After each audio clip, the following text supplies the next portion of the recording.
Act Two of The Phantom of the Opera, starring Nelson Eddy as Anatole, Susanna Foster as Christine, and Basil Rathbun as Claudin, with Edgar Barrier as Raoul.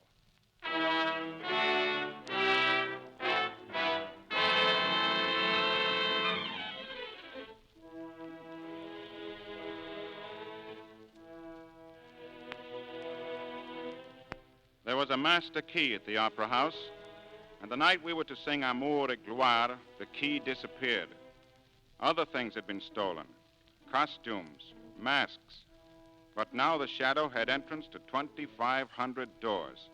He could roam at will from the sub-cellars to the very top of the auditorium, where the great chandelier swung over the audience. There were some who swore they had seen this Shadow, flung on the walls of dim corridors, or crouching like a griffon on the high balconies over the street. And there were some who swore they had heard mutterings in the deep cellars where the sewers ran black. And tonight, it is Amour et Gloire. Amour et Gloire with Anatole Garand and the soprano, Biancaroli. Biancaroli sings tonight, not Christine Dubois. Well, we shall see. We shall see.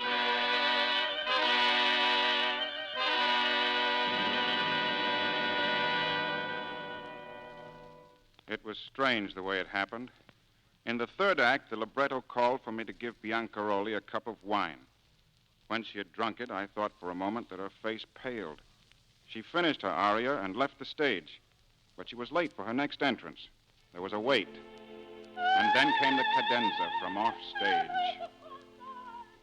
I knew that voice, but it was not Biancaroli who was making the entrance. It was her understudy, Christine Dubois.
well during the second act. You saw me, Maestro. Madame Biancaroli, we realized If you that realized I was drugged, then tell that police inspector there to arrest the man who did it. We all know who it was, Anatole Garon. I know nothing of the sort, madame. I am a police officer, not a psychic. It is my duty to collect evidence without prejudice. Haven't you evidence enough? Everyone knows Madame, will you be seated, please? Monsieur Garon, is it true that you had the opportunity during tonight's performance to place the drug in Madame Biancaroli's glass? Certainly, Monsieur Inspector. We all did. It becomes then a question of motive. The motive is very simple. Garon wanted to get me out of the way to make room for that... Are you referring to Christine Dubois? I am. You heard, Monsieur Garon. Oh, yes. Madame is in good voice and most explicit. Have you anything to say, monsieur? I deny Madame's accusation.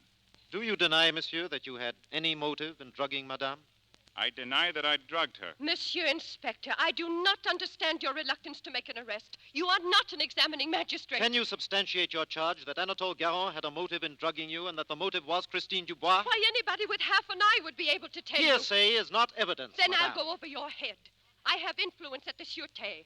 I was drugged tonight to the point of death, and I insist upon the arrest of the criminal and his accomplice. And if you don't... One moment, madame, please. You've heard Garon deny that he drugged you.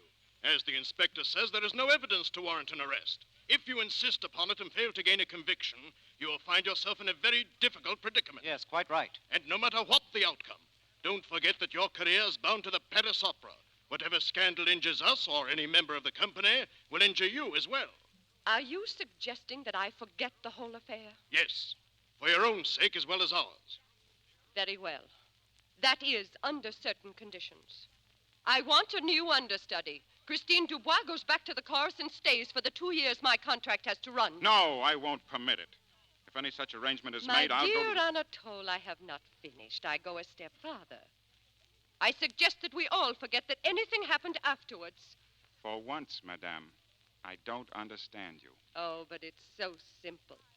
Nothing happened tonight. I was not drugged, and Christine Dubois did not sing. What? Madame, there are always critics in the house. You will send word to the papers that no mention of hers to be made. You'll do nothing of the sort. It's ridiculous. Besides, what about the public? Shall we send word to the public to forget that Mademoiselle Dubois was a sensation? If you are willing to ruin the opera for the sake of Christine Dubois, that's your affair. But you'll either do as I say, or I will charge both of you with trying to murder me. Do you understand that? Murder!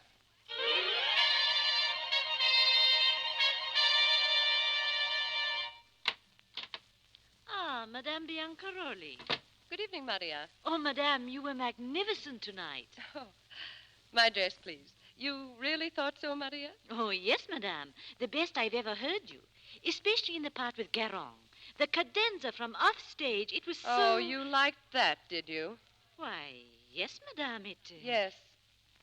Yes, I was very good tonight. My dressing gown, Maria. Yes, Madame. Maria! Madame! Madame! What's the matter with you? A man, Madame, outside the window on the Oh, balcony. don't be a fool. How could a man... Madame. Good evening. What do you want here? I'm Who are you? sorry. I cannot let you see my face. You would not be pleased. Take off that mask, Anatole Garon. You do not frighten me. Madame, it is not Anatole Garon. I did not come here to frighten you unnecessarily. Only to tell you that Christine Dubois will sing tomorrow night. Oh, yes. You will leave Paris, madame. Leave Paris. You will see to it, of course. Yes, I will see to it, madame. Get back. Madame! Do you force me to reason with you, madame? I will not leave. Get away from me. I am sorry, madame. I am very sorry.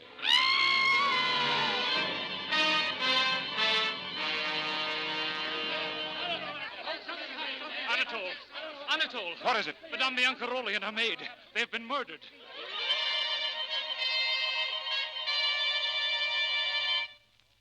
The opera was closed for almost a week. And then from somewhere within the darkened building, a note was written to the directors. Gentlemen, the opera must open very soon. Christine Dubois will replace Biancaroli, who chose to ignore my advice.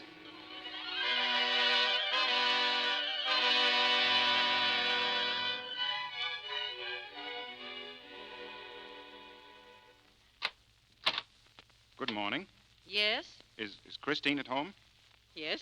Well, may I see her, please? Come in. I'll tell her you're here. Thank you. E vieni alla finestra, oh mio tesoro.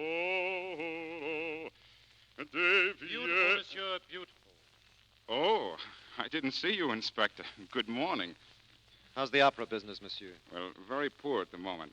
How's the inspecting? Very good. Splendid. Glad to hear it. Thank you. Not at all. Good morning. Oh, good morning, Christina. Aunt Berta told me you were waiting together. Did you amuse each other? Hmm. Good. May I have a Christine, word I with wonder you? if I... Sorry, monsieur. After you, monsieur. After you. Thank you. What Christine, I if was you and going I to could say only... was that... One at a time, please. Anatole? They're going to open the opera, Christine. You and I are going to sing together. You are wrong, monsieur. I'm sorry, Christine. They are going to reopen the opera, but without you. Circumstances connected with the murder of Biancaroli demand that someone else sing the leading role in your place. Really? You may be interested to know, Monsieur Daubert, that circumstances connected with the murder of Biancaroli demand that Christine does sing. Well, the police have changed that plan somewhat. We are going to draw the murderer out into the open by defying his warning. My men will be posted at every entrance and exit. And probably miss him. Monsieur, I am aware that your profession requires a certain self-assurance, but aren't you going too far? Not at all.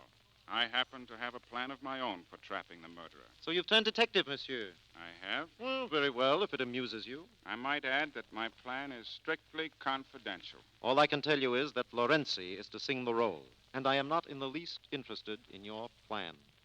May I have a word with you alone, Christine? Yes, that's what I came for. May I speak to you alone, Christine? But I'm going out. Well, My carriage is just out. outside.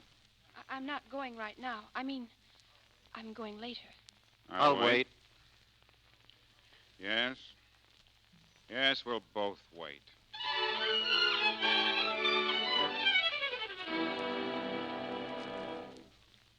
We were certain now that the murderer was Eric Claudin.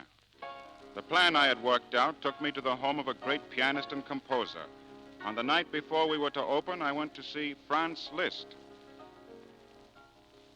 Very nice. But do you really think this Claudin could be tempted to leave his hiding place and risk his life merely to hear his own concerto? Played by Franz Liszt himself. Do you doubt it, maestro? Now, my plan is for you to play the concerto between the second and third acts, and then... Well, so many crimes have been committed in the name of music. It seems only fair to use it now to avert one. I am at your service, monsieur. Oh, thank you, maestro. Most exciting, this detective work. Most exciting. Well, it's more than exciting to me. I have the honor of being suspected of the crime.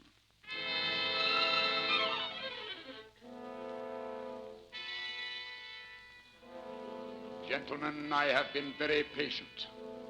Now I learn that Christine Dubois will not sing.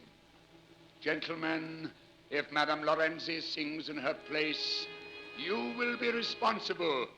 2 are dead now, only 2. There will be more, gentlemen, many, many more.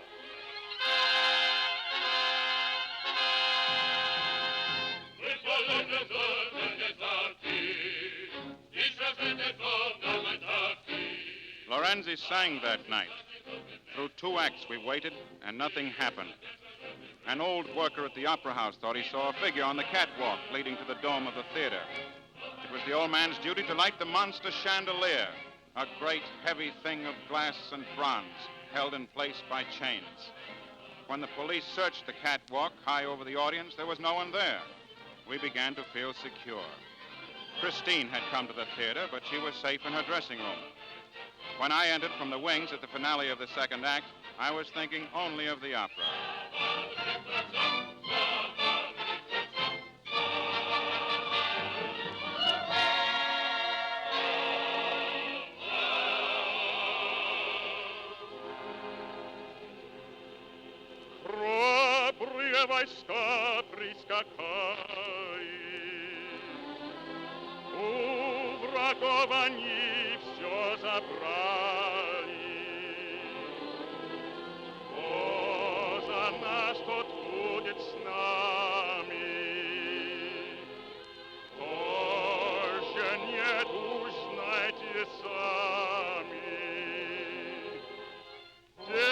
же красивых мы любим, но врагов жестоко мы рубим. Эй, налейте же нам водки, промочите наши глотки.